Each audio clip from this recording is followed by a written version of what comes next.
All right, hi. I'm Ricky from Red Consultants.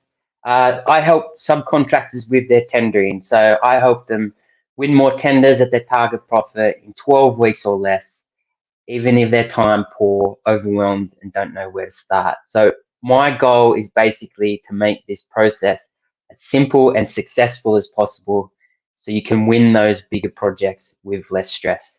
Um, I I'm here on a regular basis. Jump on and ask me a question, or feel free to DM me anything you feel like would be great for me to cover.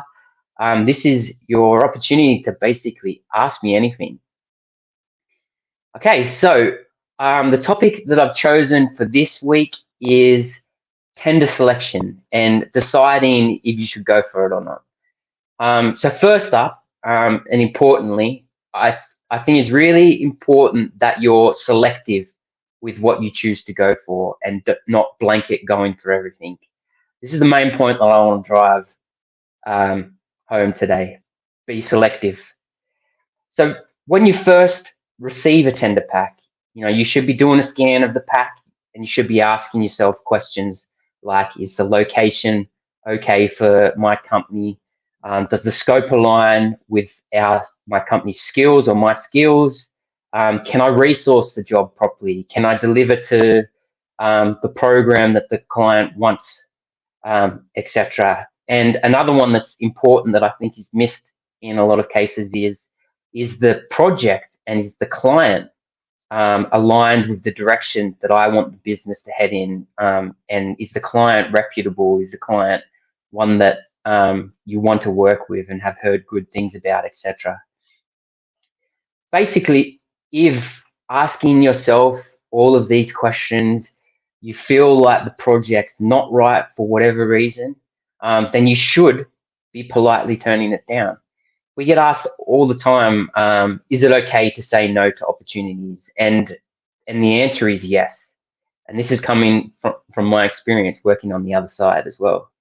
The client basically, they're going to go out to say 5 contractors expecting 3 to come back. So they're already planning for contractors not to price it. And in fact, if you can't resource the job properly or deliver the job to their requirements, they'd much prefer you to tell them that and decline to price rather than win the job and it become an issue during delivery.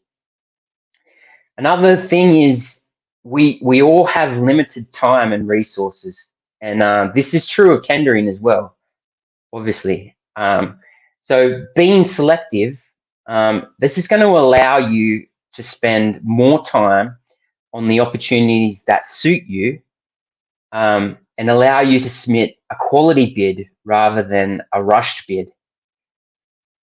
So remembering that we don't recover time and cost for a lost bid, we want to increase our win rate as much as possible, and being selective and pick and choosing what you go for allows this.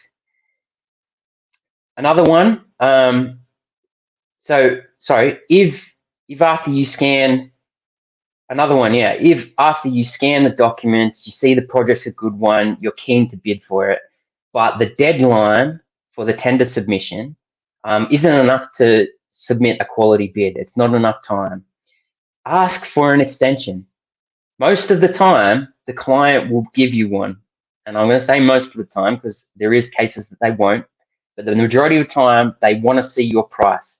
So they're willing to be flexible on that delivery date for you to return a price and a good price. So ask for an extension if you need it.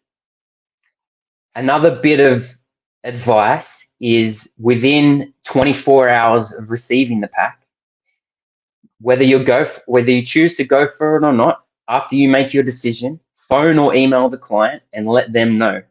So tell them that they're not going to receive a bid, but thank you for the invitation. Or yes, we are going to submit a bid and we will submit it on time. Or as I said before, we'd like to and ask for an extension. So the client, they need to know this so that they can plan their procurement.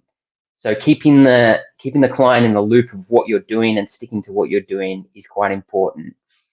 They need to plan their procurement, and it's really frustrating when you're expecting a bid to come in, but you don't find out on the day or a little bit later that it's not going to come in.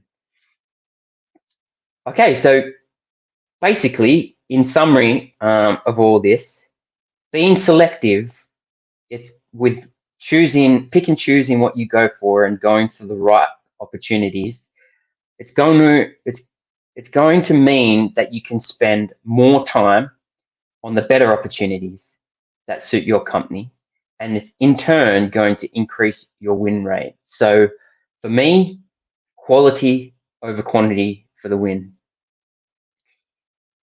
Okay, that's it for today. That's short and sweet. That's how I like to keep them. But stay tuned for my next live. I'll cover another impactful tendering topic.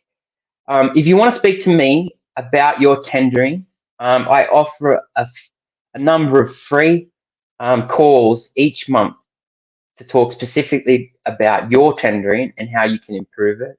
So there's a link on my LinkedIn profile if you want to book one of these. Thank you, and I'll see you again soon.